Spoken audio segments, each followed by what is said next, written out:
Il aura attendu près de 2 jours. L'actuel président brésilien Jair Bolsonaro, perdant de l'élection présidentielle du 30 octobre dernier face à son rival Lula avec 49,1% contre 50,9% pour ce dernier, a enfin pris la parole hier depuis le palais présidentiel à Brasilia.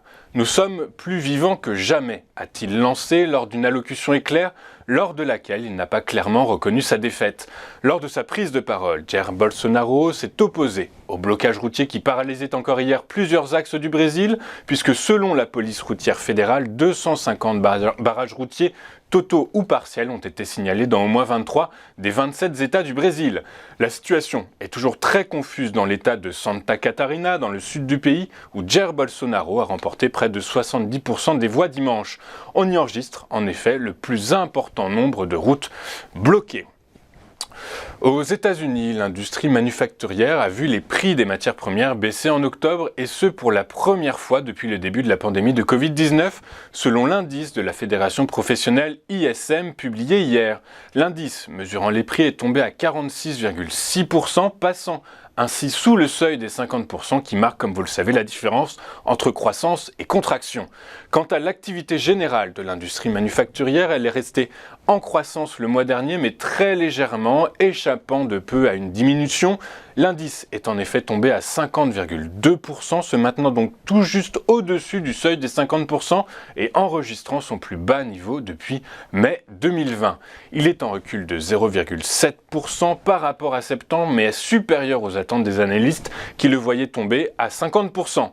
Les investisseurs s'attendent donc désormais à ce que la Réserve fédérale américaine relève ses taux de 75 points de base pour la 4e fois consécutive ce soir. Toujours aux États-Unis, le rapport JOLTS du département américain du travail a fait ressortir à 10 717 000 le nombre d'ouvertures de postes en septembre, bien plus que prévu puisque le consensus était de 10 millions selon FactSet.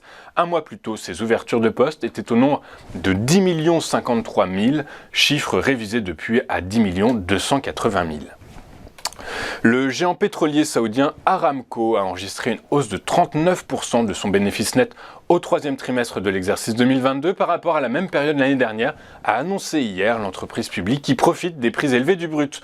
L'augmentation du bénéfice net d'Aramco, passé à 42,43 milliards de dollars par rapport aux 30,43 milliards du 3e trimestre de l'exercice 2021, est principalement due à la hausse des prix du pétrole brut et des volumes vendus, a précisé la firme dans un communiqué. Cette annonce intervient alors que les pays exportateurs de pétrole de l'OPEP+, Arabie Saoudite et Russie en tête, s'apprêtent à réduire leur production pour soutenir les prix de l'or noir, une décision qui a évidemment provoqué le courroux de Washington ces dernières semaines dans le contexte de la guerre en Ukraine et des élections de mi-mandat aux États-Unis. Et l'économie de l'Arabie Saoudite en profite. Rappelons que le pays affiche une croissance de 8,6% au 3e trimestre sur un an, mais on peut noter également que les activités non pétrolières du Royaume ont elles aussi progressé de 5,6%, portées par l'industrie chimique et plastique, reflet des réformes menées ces dernières années pour diversifier l'économie du pays et le rendre moins dépendant des hydrocarbures. Enfin, juste un mot pour vous dire que dans la nuit, la Corée du Nord a tiré au moins 10 missiles de types différents selon l'armée sud-coréenne, et ce peu après avoir confirmé qu'un missile balistique est tombé pour la première fois près des eaux de la Corée du Sud.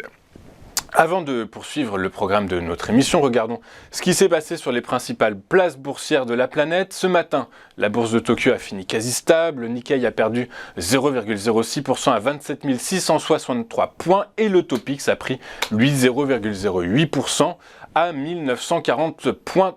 Tout rond, les principaux marchés européens ont terminé la journée d'hier en croissance. À Paris, le CAC 40 a fini avec un gain de 0,98% à 6 328 points, le FTSE a pris 1,29% et le DAX a gagné 0,64%. À New York, Wall Street a terminé en baisse, craintif à l'idée que la Banque centrale américaine puisse ne pas tenir un discours moins agressif ce soir, dissuadé par des données macroéconomiques américaines encore robustes, comme nous venons de le voir. Le Dow Jones a ainsi reculé de 0,24%, le Nasdaq a plié de 0,89% et le S&P S&P 500 a lâché 0,41%. En France, 3 secteurs d'activité ont terminé la journée à plus de 1%. Le pétrole et le gaz ont gagné 2,41%. Les biens de consommation ont pris 1,5% et les financières ont avancé de 1,14%. Seules la tech et la santé ont fini la journée dans le rouge. La tech a cédé 0,35% et la santé 0,31%. Dans le détail, Orpea a réalisé la meilleure performance du SBF 120. Le titre, extrêmement volatile ces dernières séances, a gagné 11,98% à 9,19 €. Je vous rappelle que le titre Orpea s'est mis sous protection judiciaire car il doit renégocier sa dette, y compris les covenants de nombreuses lignes de financement, risquant de ne pas être respecté en l'état au 31 décembre 2022. Trigano est le mauvais élève de la journée. Le titre a reculé de 2,8% à 100,70 €.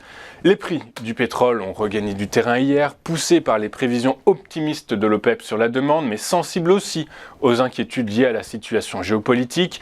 Alors que la mise en vigueur de l'embargo européen sur le pétrole russe approche, le 5 décembre prochain pour mémoire, et que le langage de Moscou se durcit, le baril de Brent pour livraison en janvier 2023, dont c'était le premier jour d'utilisation hier comme contrat de référence, a gagné 1,98% à 94,65 $ le baril. Le baril de WTI pour livraison en décembre est monté de 2,12% à 88,37 $. Enfin, du côté des cryptos, le Bitcoin est ressorti quasi stable à moins 0,07% et se tradait hier à la clôture à 20 464 $. L'Ethereum, lui, a choisi le chemin inverse. Il a pris 0,61% à 1575 $.